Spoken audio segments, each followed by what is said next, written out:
Well, I'm far from a fan of Gavin Williamson. I simply do not understand why Simon Parry would want to stalk him and pretend to be a police officer. And I simply don't understand the mentality of this, particularly as Gavin Williamson is now a non-entity. He's no longer a minister.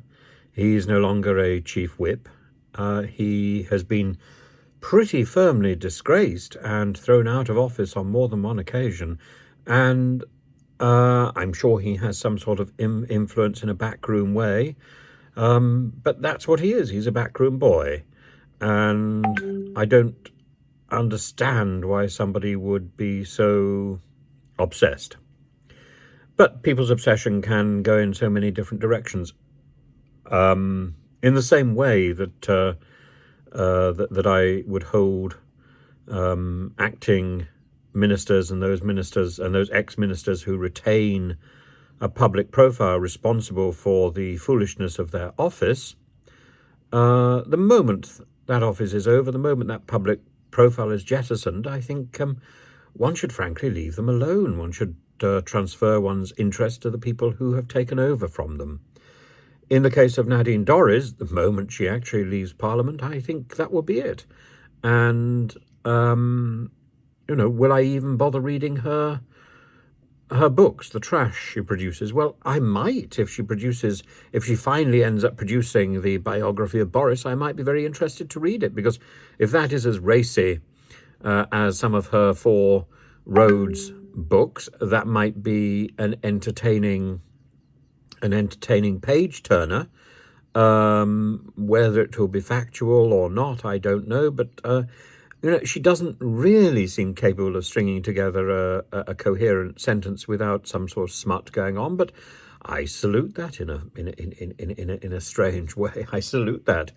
I'm somebody who was raised on carry on, but I don't quite understand why somebody who clearly has a bit of a sense of humour, why somebody who clearly has an interest in literature, even if she doesn't contribute greatly to it, why she should have been so disdainful of the office she was given as Secretary, as Minister for Digital Culture, Media and Sport. As for Gavin Williamson, a lot of our problems in modern education go down to his tenure and the mess that he made of his ministry, the ministry that is now ruled by Gillian Keegan.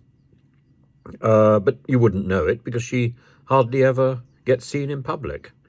Are people so terrified that she might create the same sort of mess that he created? Well, she hasn't improved the mess. And I think teachers and schools are in a worse position now than they were even when Gavin Williamson was in control. We need ministers who can lead from the front. We need ministers with vision, and we need ministers who want to make a difference.